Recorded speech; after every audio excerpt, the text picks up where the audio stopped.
Hora do rush da manhã em Charlotte, Carolina do Norte. Seu movimentado aeroporto é abalado por uma enorme explosão. As chamas vinham por cima da cerca, uma loucura total. Todo mundo estava correndo, tentando se salvar. Os bombeiros correm para um dos principais hangares do aeroporto e se veem diante de um terrível incêndio. Levou um tempão para percebermos que um avião havia atingido o hangar. Um avião da ponte aérea lotado cai pouco depois de decolar. Todos a bordo estão mortos. E ficamos nos perguntando, esse avião voou 9 vezes antes disso e não tivemos quaisquer problemas. Os investigadores descobrem uma sequência de erros. Bill, tenho uma ideia. E ficam sabendo que passageiros em aviões pequenos, na verdade, vêm correndo perigo há anos.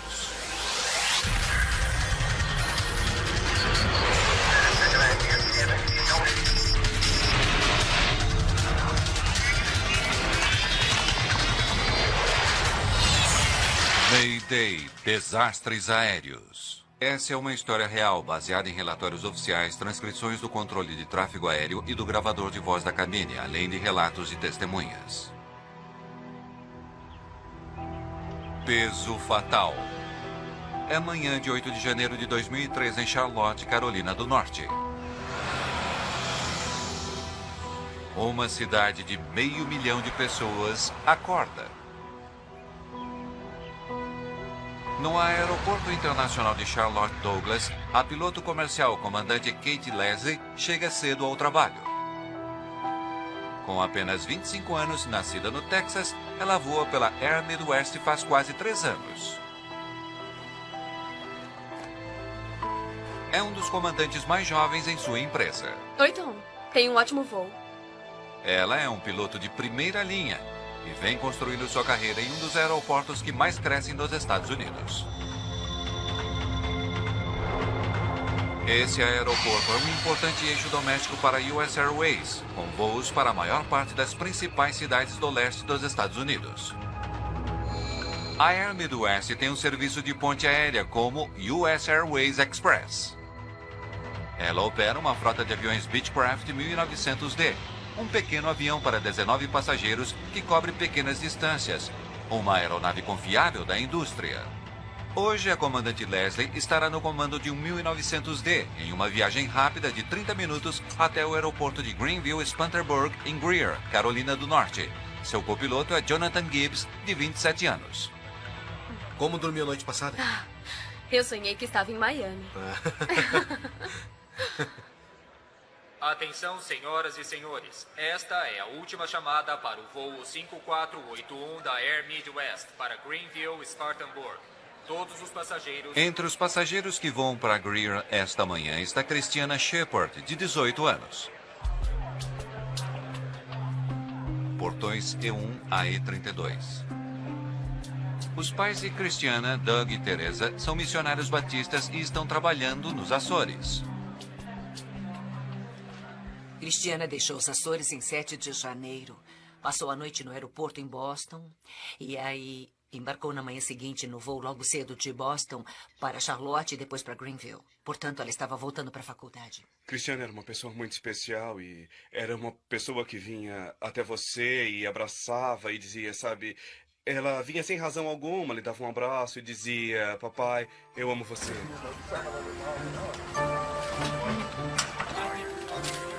Às 8 da manhã, Christiana embarca em seu voo.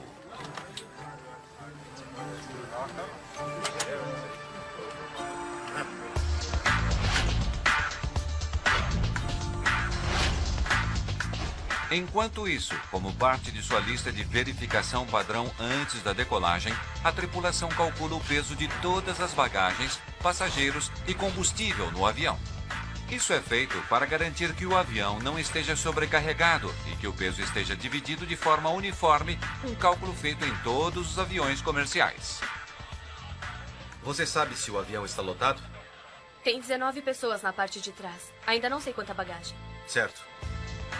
Mas os carregadores estão preocupados que a bagagem que estão embarcando possa estar pesada demais. Droga! Comandante, quantas vamos ter que tirar? Estamos calculando.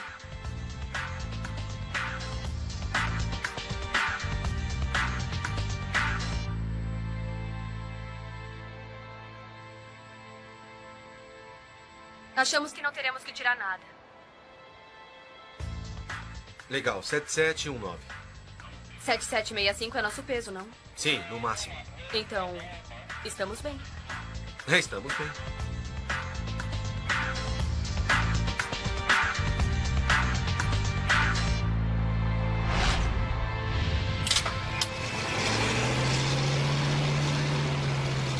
Bom dia, bem-vindos ao serviço US Airways Express para Greenville e Spartanburg. Este é um voo bastante curto, talvez 30 minutos de portão a portão, por isso relaxem e estaremos lá em alguns minutos.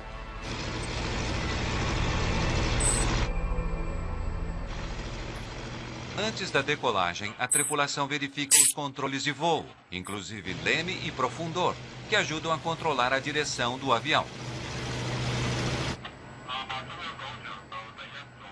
Controles de voo livres e corretos. Air Midwest 5481, pista 18 direita. Coloque-se em posição e aguarde.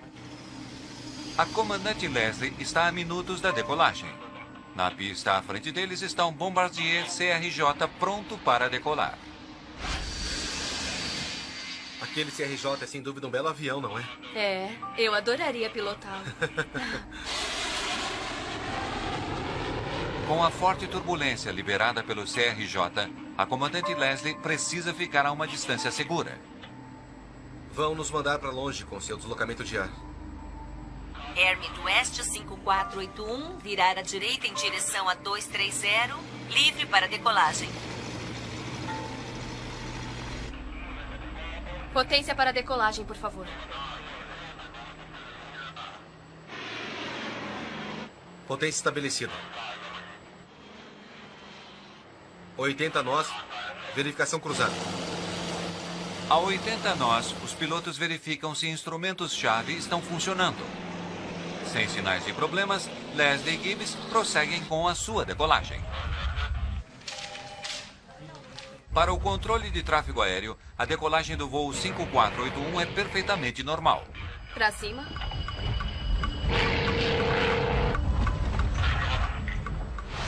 O quê? Mas, sem aviso, o nariz do avião se inclina drasticamente para cima, de 7 para assombrosos 54 Me graus. ajude! Você conseguiu! Eu estou tentando! A tripulação luta para baixar o nariz do avião novamente. O fluxo de ar sobre a parte superior das asas cria sustentação, mas se o nariz continuar subindo, o ar não irá fluir suavemente sob as asas do avião. Irá perder sustentação, estolar e despencará dos céus. Empurre o nariz pra baixo! Ai, meu Deus, temos uma emergência pra Air Midwest 5481. Alerta 3 de prontidão, pista 18 direita. A controladora a cargo do voo 5481 pede equipamento de emergência. Ah, meu Deus. O avião está agora a 350 metros do solo. Ele estola, vira para a esquerda e começa a cair. A comandante Leslie puxa o manche com toda a sua força. Se ela não conseguir fazer o avião subir, eles irão se chocar contra o solo. A comandante Kate Leslie luta desesperadamente para fazer seu avião subir, mas ele não responde. O avião vai em direção a um hangar lotado da US Airways.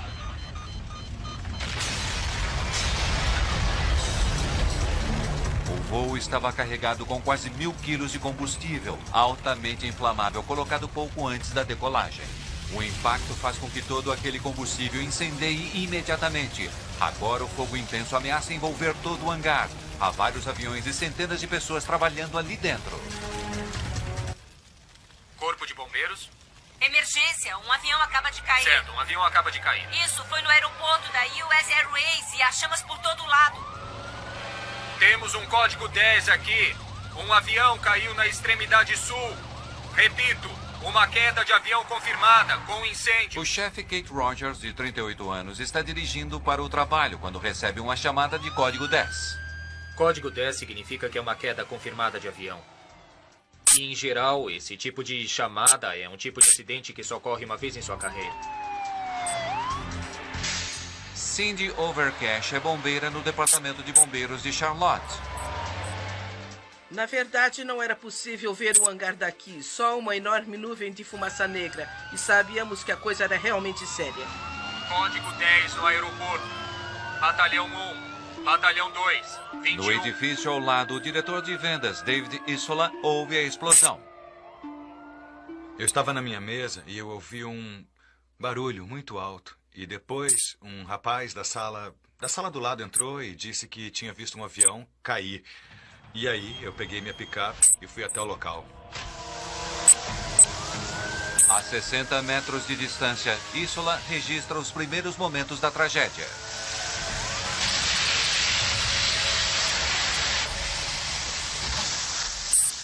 Tinha muita fumaça e parecia o inferno. Parecia o inferno mesmo. As chamas vinham por cima da cerca, uma loucura total. Todo mundo estava correndo, tentando se salvar. O chefe Rogers assume o comando imediatamente. Ele sabe que há aviões estacionados dentro do hangar em chamas. Seus tanques de combustível ameaçam explodir.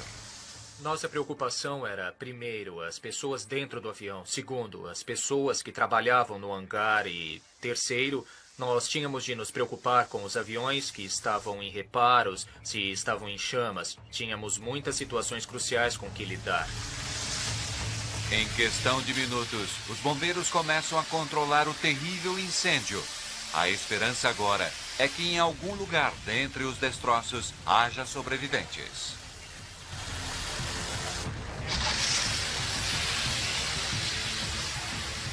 Só o que passava pela cabeça de todos era se haveria sobreviventes.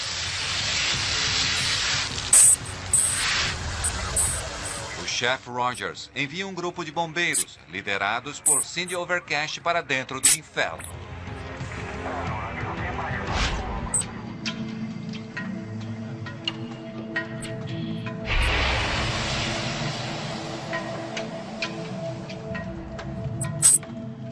Cindy Overcash e 2 membros de sua equipe abrem caminho por entre os destroços, apagando com cuidado focos de fogo pelo caminho.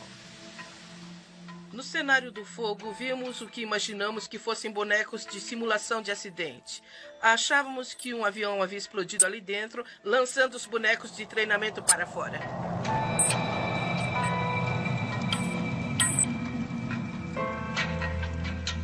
Então, eu me dei conta. Não são bonecos de treinamento.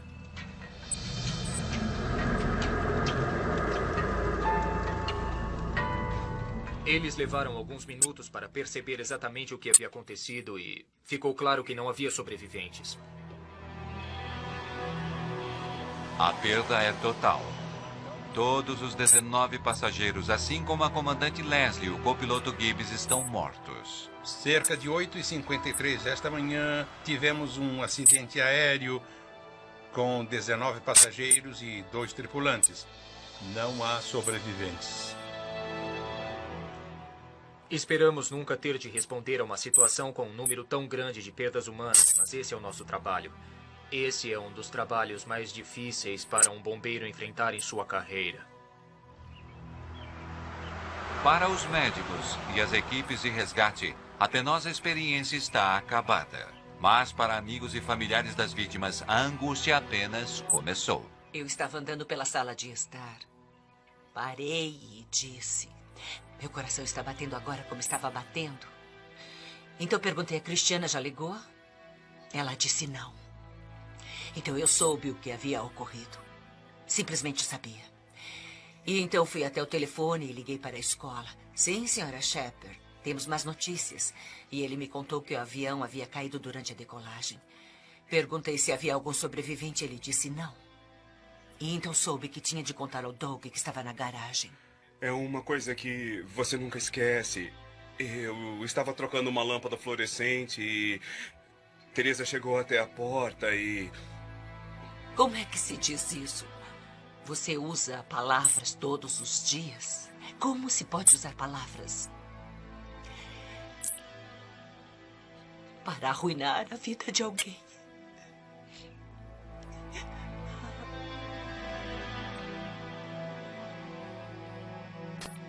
Mas eu lhe disse, Doug, o avião de Cristiana caiu.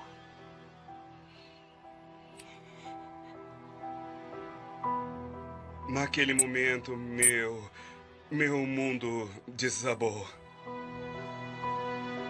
Agora os Shepards e as famílias das outras 20 vítimas querem saber o que provocou a morte de seus entes queridos. Faz quase 5 horas desde a queda do voo 5481, em um hangar em Charlotte, Carolina do Norte. Como não há sobreviventes para serem resgatados, nem os corpos e nem as partes do avião são removidos de onde caíram, até a chegada dos investigadores do Conselho Nacional de Segurança dos Transportes. Enquanto os examinadores médicos marcam o local dos restos humanos em vermelho, os investigadores do NTSB marcam pedaços de metal em amarelo, buscando pistas que os ajudem a descobrir o que ocorreu a bordo do voo 5481. Entre os designados para esse caso está a investigadora-chefe Lorinda Ward. Esse é seu primeiro trabalho como investigadora-chefe de um acidente. Mas hoje, ela não está em seu melhor dia. Aquele dia eu não estava muito bem.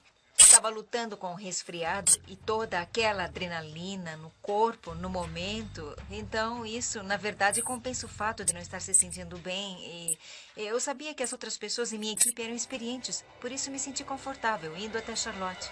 No aeroporto Charlotte Douglas, Ward toma as primeiras providências para a solução desse acidente. Verifiquei com o corpo de bombeiros para ter certeza de que o fogo tinha sido extinto. E então convoquei uma reunião com todos que haviam chegado primeiro ao local do acidente para saber o que haviam percebido naquele momento. Ward age rapidamente. Como há corpos presos entre as ferragens, ela declara o local do acidente um potencial risco biológico.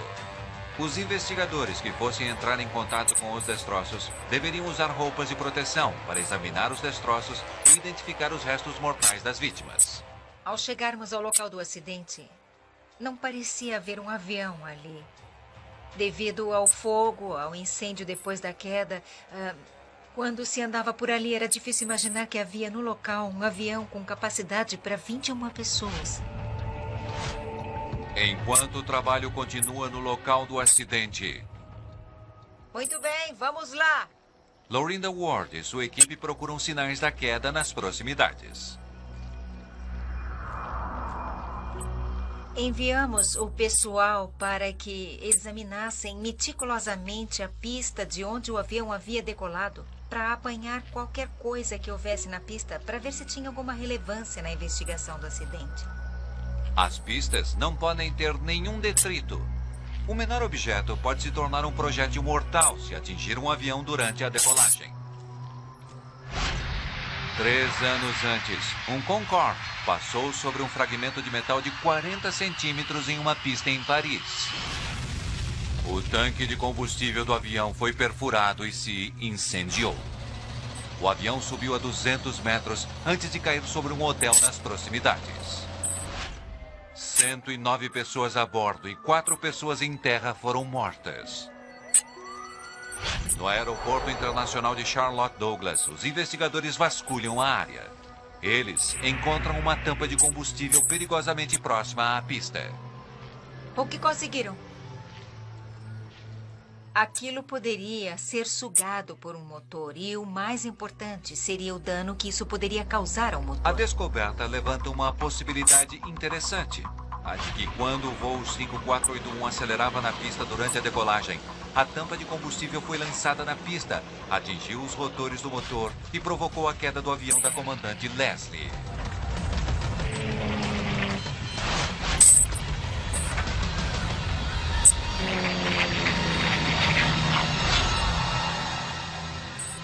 Aquilo deveria ser trazido para vermos se havia alguma relevância para a investigação do acidente. Se teria se soltado do próprio avião ou se poderia ter causado algum dano no avião. Um exame mais detalhado leva Ward e sua equipe à conclusão de que a tampa do combustível não poderia ter interferido nas pás dos rotores. Os investigadores não descobrem qualquer outro detrito relevante na pista. A teoria de resíduos na pista é descartada. Agora, Bill English, investigador do controle de tráfego aéreo do NTSB, explora um outro cenário. Quando ouvimos sobre o acidente pela primeira vez, parecia haver a possibilidade de um encontro com uma esteira de turbulência. O movimento rápido das asas de um jato desestabiliza o ar ao redor, criando um violento redemoinho. Testes na NASA décadas antes haviam ilustrado o poder e o perigo da esteira de turbulência para outros aviões. Tínhamos que verificar se outro avião tinha decolado antes dele. É daí que viria um perigo de esteira de turbulência. E queríamos saber que tipo de avião tinha decolado antes dele, porque aviões maiores e mais pesados são os que causam as esteiras de turbulência mais perigosas. Bill English examina os registros de radar na hora do acidente. Ele fica sabendo que um jato regional Bombardier muito mais pesado, um CRJ, decolara pouco antes do Beech. Aquele CRJ, sem dúvida, um belo avião, não é? É, adoraria pilotá-lo. A esteira de turbulência é gerada a partir das extremidades das asas de qualquer avião. Então, logo começa a levantar do solo, ele produz o que as pessoas às vezes chamam de tornados horizontais. Vórtices de ar que podem provocar turbulência perigosa. Pistão 8, direita. Coloque-se em posição Os e controladores de tráfego aéreo, de fato, têm procedimentos padrões para espaçar os aviões a fim de evitar a esteira de turbulência ou deixar que a esteira se dissipe. Um ano antes, um jato da American Airlines decolando de Nova York enfrentou uma esteira de turbulência.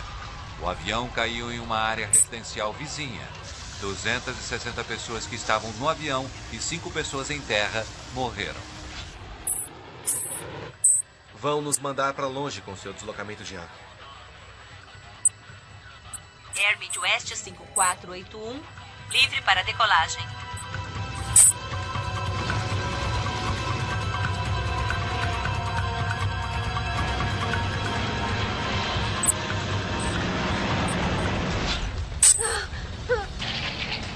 Agora, Bill English, investigador de tráfego aéreo, precisa determinar se a esteira de turbulência do CRJ provocara a queda do voo 5481. Bill English estuda a rota do voo do avião da comandante Leslie e a acha consistente com a de um avião voando numa esteira de turbulência. É comum ouvir falar em pitch-up, em uma esteira de turbulência. É quando o nariz do avião se inclina subitamente para cima e a tripulação tem problemas para enfrentar isso e colocar o nariz do avião de volta no lugar. English precisa saber a que distância o voo da Air Midwest estava do jato maior. A torre de Charlotte tem um sistema de computadores sofisticado que rastreia o movimento de aviões enquanto eles ainda estão no solo. O sistema deu a Bill English sua resposta. O sistema se atualizava muito rapidamente. Assim podemos ver onde exatamente na pista e a que horas o jato regional decolara em relação a quando o avião acidentado começou sua subida. Quando Bill English identifica a posição exata dos aviões na decolagem, ele faz uma descoberta notável. Mesmo os dois aviões tendo usado a mesma pista, seus caminhos nunca se cruzaram. O RJ começou a decolar muito mais adiante na pista do que o avião acidentado e o ângulo de subida do jato regional e o ângulo de subida do avião acidentado nunca se intersectaram. O ângulo do avião acidentado era muito acentuado. Ele não tinha nenhuma possibilidade de intersectar a esteira de turbulência advinda do jato regional. Assim, se o nosso avião tinha decolado e subido acima do ângulo do avião que decolara antes, sabíamos então que esse não poderia ser um fator para o acidente. A teoria do vórtice da esteira está descartada e o trabalho de Bill English concluído. Agora, cabe ao Ward e sua equipe encontrarem provas nos destroços incendiados do avião. Em 2 dias, sua investigação irá revelar uma sequência de erros e suposições equivocadas que há anos vinham pondo dezenas de milhares de passageiros em risco. Horas depois do acidente, os investigadores encontram o gravador de dados de voo e o gravador de voz da cabine do voo 5481 da Air Midwest. Os gravadores são projetados para suportarem temperaturas de até 1.100 graus Celsius. Nesse acidente, partes do gravador de voz, na verdade, se derreteram. Os dispositivos são fotografados e enviados para análise. E então, dentre as toneladas de destroços no solo, os investigadores descobrem os restos fragmentados dos cabos de controle do profundor.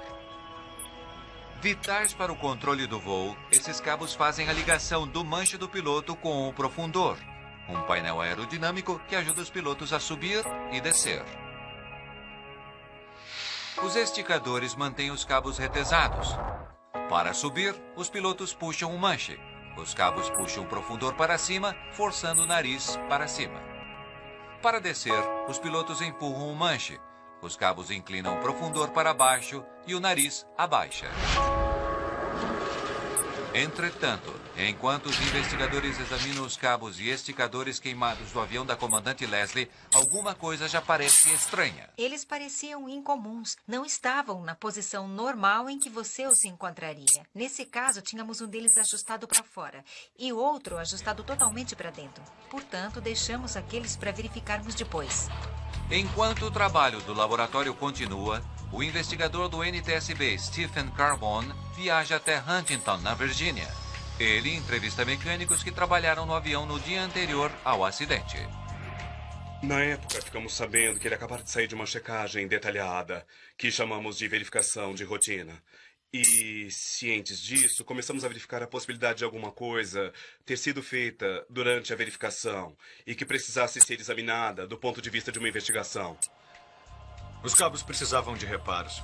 Meu ajudante anotou um pedido de ordem de serviço e eu providenciei o conserto. Ah, não se esqueça do manual, hein? Entendido. A cada 1.200 horas de voo, os aviões da Air Midwest passam por um serviço de manutenção de rotina. Isso inclui o ajuste dos cabos que controlam o profundor do avião. Durante a verificação, ele descobriu que o mecânico havia descoberto que os cabos estavam fora dos limites. Por isso, ele tomou nota que iria verificar a tensão dos cabos e então ajustá-los conforme o manual. Os mecânicos dizem a Carbone que o trabalho fora verificado e havia recebido o carimbo de garantia de qualidade. Eles acharam que o avião estava corretamente equipado segundo o manual. À primeira vista, essa convicção parece correta.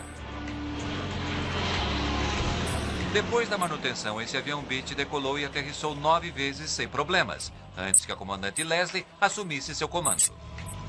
Os investigadores se voltam para o gravador de dados do voo para saber o que houve naqueles voos. O gravador de dados do voo tinha armazenado dados de inúmeros voos, tanto antes quanto depois dos cabos do avião terem sido ajustados. Ninguém em nenhum daqueles voos havia tido qualquer problema com o profundor do avião. Por isso, na ocasião, nós não sabíamos de que forma aquilo afetara o avião, porque ele havia voado 9 vezes sem problemas antes do acidente. Ward também descobre que a tripulação havia testado seus controles do profundor antes da decolagem do voo 5481. Controles de voo livres e corretos. Air Midwest 5481. Ward e sua equipe vão mais fundo, procurando descobrir se a configuração incomum dos cabos do profundor poderia ter influenciado nesse acidente.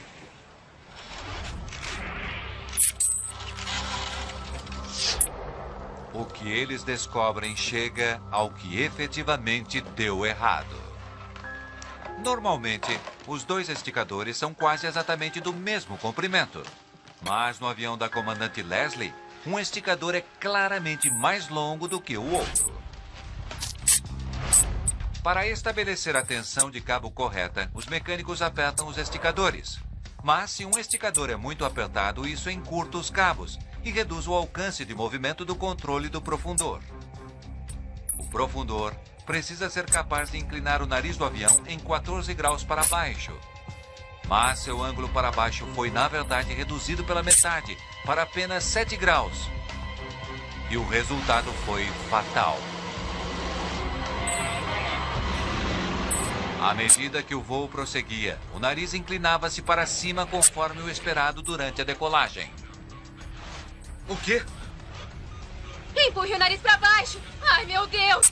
Mas o alcance reduzido no profundor impossibilitou que os pilotos trouxessem o nariz para baixo novamente. Devido ao ajuste que havia sido feito e à manutenção algumas noites antes, não havia nada que a tripulação pudesse ter feito naquele momento. Com o profundor, ajuda a explicar a queda do voo 5481 naquele dia. De alguma forma, os cabos do profundor foram ajustados de forma incorreta. Os pilotos simplesmente não conseguiram controlar o grau de inclinação de seu avião.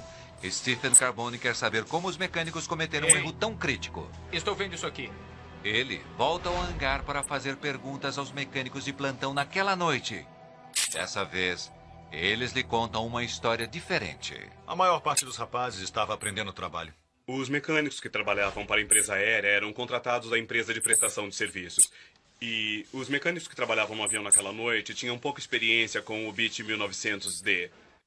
Além disso, a pessoa que executou a montagem estava recebendo treinamento aquela noite sobre aquela tarefa em especial. Quando tiver terminado com os pinos, ajuste os esticadores para mais tensão no cabo. Estou vendo isso aqui.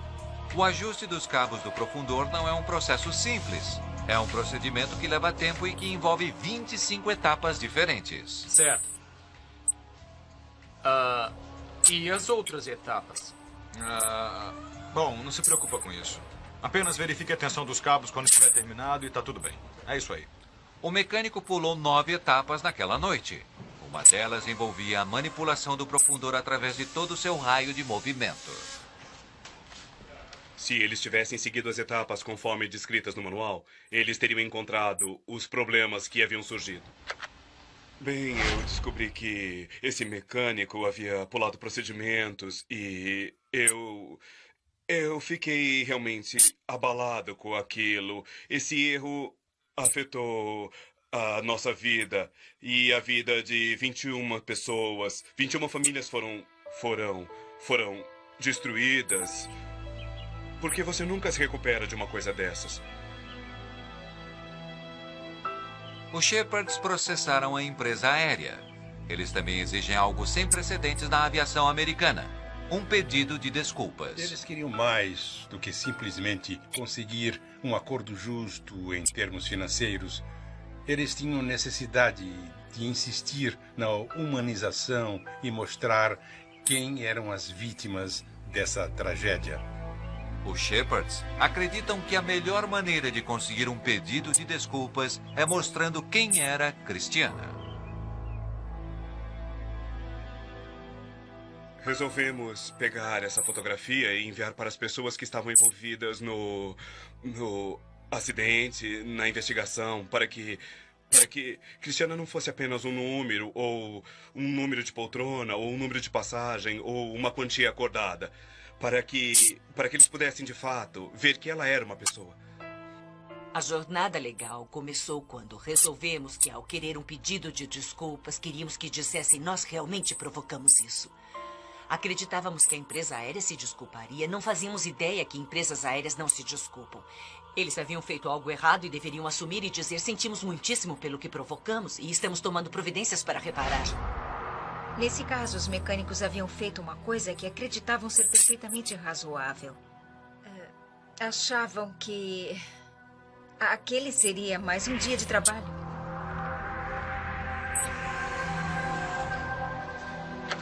Mas depois descobrem que 21 pessoas haviam morrido devido a um ato de negligência deles. Lorinda Ward e sua equipe acreditam terem encontrado o problema. Mas alguma coisa ainda parece não se encaixar. Por que não houvera problemas com a montagem inadequada em nenhum dos voos anteriores? E continuávamos nos perguntando: certo, esse avião voou 9 vezes antes e não tivemos quaisquer problemas. Então, tentávamos descobrir o que houve de incomum nesse voo. Ward precisa descobrir o que houve nas horas e minutos que antecederam o acidente. Percebeu alguma coisa de incomum antes da decolagem? Bom, ele estava abaixo quando deslizou sobre a pista. Parecia pesado. Algumas testemunhas deram a entender que o avião estava carregando muito peso. Os encarregados das bagagens disseram que tinha sido difícil fechar a porta porque acharam que as malas iam sair para fora. Cada avião define uma capacidade máxima de peso antes de decolar. Antes de decolar, é tarefa do piloto calcular o peso a bordo. O avião está lotado? Quantas vamos ter que tirar? Estamos calculando. A tripulação do voo 5481 realmente fez aqueles cálculos. Legal, 7719. Nós os ouvimos no gravador de voz da cabine fazendo os cálculos para se certificarem de que tinham sua gravidade central dentro dos limites antes de decolar. 7765 é nosso peso, não? Sim, no máximo. Em qualquer avião, pequeno ou grande, o peso da carga e dos passageiros tem de ser distribuído de modo uniforme. O ponto de equilíbrio de um avião é chamado seu centro de gravidade. Para que um avião voe com segurança, ele não pode estar nem muito para frente e nem muito para trás, para a popa. Então, estamos bem. É, estamos sim. Achamos que não teremos que tirar nada. Os pilotos da Air Midwest aprendem como fazer o cálculo do peso e do centro de gravidade, ou CG. Eles usam pesos médios para aquele cálculo. Cerca de 79 quilos por passageiro e 9 quilos por bagagem. Eles sabiam que tinham um centro de gravidade bem inclinado para trás, mas como usaram o peso médio e cálculos médios, os números mostravam que eles estavam dentro dos limites para decolar. Mas o Ward precisa saber se o avião realmente estava dentro dos limites corretos de peso e equilíbrio para decolar. O que fizemos foi verificar o peso real da bagagem que estava a bordo e o peso dos passageiros e da tripulação. Técnicos pesam os restos da bagagem queimada dentre os destroços. Doutor, poderia me dizer, por favor, qual o último peso registrado do seu paciente? E obtém o peso real dos passageiros a bordo aquele dia. 96, obrigada. Quando todos os números são coletados, Ward descobre que o peso real do voo 5481 é 8.028 quilos. Cerca de 263 quilos acima de seu peso máximo para a decolagem. Eles não poderiam ter decolado se tivessem usado os pesos reais. Eles teriam de retirar passageiros ou bagagem. Devido ao peso dos passageiros e bagagem no voo, maior que o esperado, e ao grande número de malas guardadas na parte de trás, o avião estava pesado na cauda. Seu centro de gravidade estava ligeiramente inclinado para trás, o que não foi um problema até que o trem de pouso foi recolhido. Pra cima? Quando o peso do trem de pouso se deslocou para trás com relação ao nariz, isso levou o equilíbrio de peso... O quê? Muito para trás. Os esforços dos pilotos para recuperar o controle do avião foram em vão, uma vez que os controles do profundor apresentavam defeitos. Quando o trem de pouso do nariz se movimentou para trás, eles perderam a capacidade de controlar o avião, pois todo o peso foi para trás e eles não tinham movimento suficiente do profundor para trazer o nariz de volta para baixo. E na altura em que estavam, não havia como reverter a situação. Os passageiros e a tripulação do voo 5481 estavam condenados desde o momento em que o avião deixou o solo. Eles não tinham como saber que os dois problemas não relacionados iriam se combinar para derrubar seu avião. Para eles era só um voo normal de rotina e eles fizeram todas as verificações pré-voo, calcularam o peso e equilíbrio, seguiram os procedimentos, foram para a pista correta. Era apenas mais um dia de trabalho. Eles não sabiam que havia essas duas falhas ocultas e latentes à sua espera. Mas uma manutenção deficiente e o peso acima da média não foram as únicas questões levantadas pela investigação de Lorinda Ward. Oi, você tem um segundo? Eu tenho uma ideia. Lorinda Ward acredita ter descoberto problemas que não afetaram apenas este voo, mas que também afetavam todos os aviões no ar em trajetos pequenos.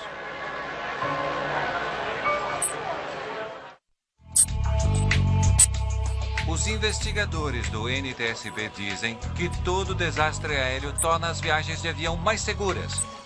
O voo 5481 não foi exceção. 14 meses após o acidente, a investigadora-chefe Lorinda Ward e sua equipe apresentaram um relatório completo para garantir que os erros que mataram aqueles a bordo do voo 5481 nunca voltem a se repetir. Entre outras coisas, Ward recomendava que a FAA revisse seus pesos médios para passageiros e bagagem, uma média que não era revista desde 1936. E como os estudos sugerem que americanos e outros adultos estavam ficando mais pesados a cada ano, Ward suspeitava que as médias estavam erradas.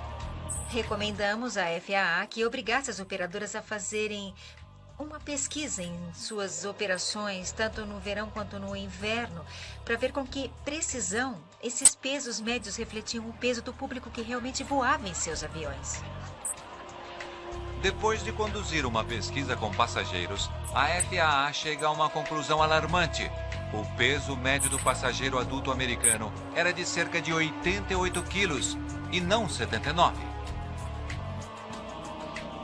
A FAA também descobriu que a média de peso da bagagem de mão estava sendo subestimada em 2,250 kg por mala. O peso médio que estava sendo usado precisava mesmo ser atualizado. Se esses pesos médios mais altos estivessem em uso em 8 de janeiro de 2003, o voo 5481 não poderia ter decolado. A comandante Leslie teria que remover bagagens e passageiros. 48107. Legal, 7719. Os pilotos da Air Midwest hoje usam um peso médio de 90 quilos por passageiro, o que significa que seus aviões Beechcraft podem levar apenas 17 passageiros e não 19. Mas o relatório de Ward prossegue, dizendo que mesmo com médias industriais atualizadas, ainda há possibilidade de erros. Seu relatório afirma que voar em pequenas aeronaves só será realmente seguro quando as empresas aéreas deixarem de calcular os pesos médios baseadas em suposições e passarem a calcular o peso real a bordo antes da decolagem. Novas tecnologias estão sendo desenvolvidas para dar às empresas aéreas a possibilidade de calcular o peso real e controlar o equilíbrio em tempo real, enquanto o avião está sendo carregado. Saber o peso real de passageiros e bagagem é crucial. Cada vez mais pessoas voam em pequenos jatos. À medida que o preço do combustível para os aviões grandes dispara, os aviões menores e eficientes em termos de combustível tornam-se mais atrativos para as empresas aéreas. Só nos Estados Unidos, mais de 10 milhões de pessoas por ano embarcam em aviões com menos de 30 assentos. Um avião pequeno é mais sensível ao peso, à questão peso-equilíbrio, do que um avião maior.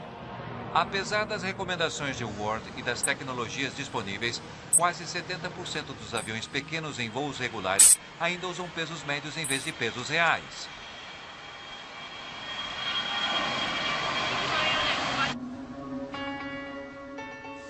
Para Doug e Teresa Shepard, ainda há um outro perigo que ameaça ocorrer novamente. Se a FAA assumisse um papel realmente ativo no âmbito de suas normas, então a subcontratação poderia ser algo positivo. Da maneira como a coisa é feita hoje, os erros continuarão acontecendo. E as outras etapas? Bom, não se preocupe com isso. Apenas verifique a tensão dos cabos quando estiver terminado e tá tudo bem. Em seu relatório, Ward afirma que todas as empresas aéreas precisam fornecer supervisão direta para garantir que mesmo o trabalho subcontratado seja feito corretamente. Para mim, essa investigação foi singular, porque foi a primeira vez que trabalhei como investigadora-chefe. Creio que foi uma investigação significativa, uma vez que resultou em 22 recomendações de segurança, a partir de uma pequena investigação de um acidente. Para os Shepards, as recomendações do NTSB chegam tarde demais. Mas depois de uma longa batalha legal, a Air Midwest realmente faz um raro pedido de desculpas formal pelos erros que custaram a vida de Christina nas Shepards.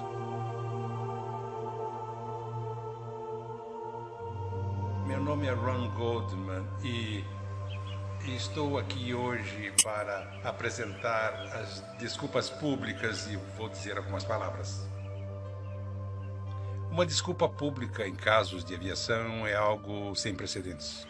Estamos aqui hoje para nos lembrar das vítimas do voo 5481 e pedir nossas desculpas, oferecer nossos pêsames e sincero pesar às famílias dos passageiros e tripulantes que morreram em 8 de janeiro de 2003 no acidente com o voo 5481 da Air Midwest.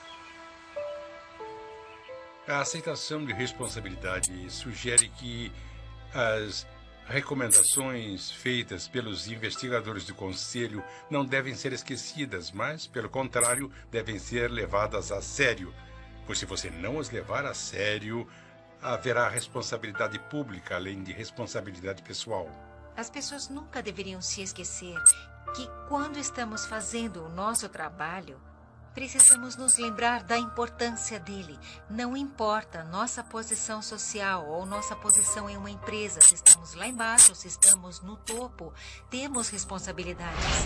Uma complicada sequência de erros e cálculos equivocados levaram ao acidente com o voo 5481. Mas algumas pessoas acreditam que uma pessoa se saiu extraordinariamente bem aquele dia. A comandante Kate Leslie. Com um avião sem equilíbrio e controles com problemas, a comandante Leslie não poderia ter salvado o voo. Mas suas últimas ações podem ter salvado algumas vidas. Sabe, para mim ela é uma heroína não reconhecida. Acho que muitas pessoas não sabem o que ela fez e como ela lutou e tentou levar o avião para longe do hangar. E ela de fato fez isso. Ela evitou que ele o atingisse completamente de frente.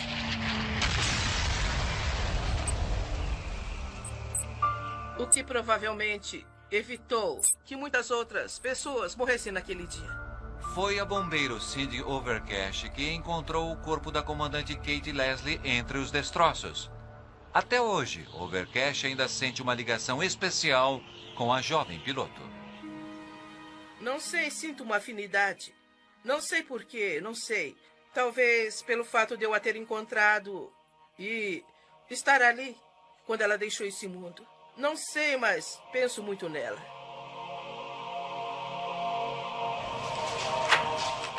A investigação de Lorinda Ward poderia ter sido concluída quando ela descobriu os erros que provocaram a queda do voo 5481. Mas indo um pouco mais fundo, ela tornou os voos mais seguros para milhares de pessoas.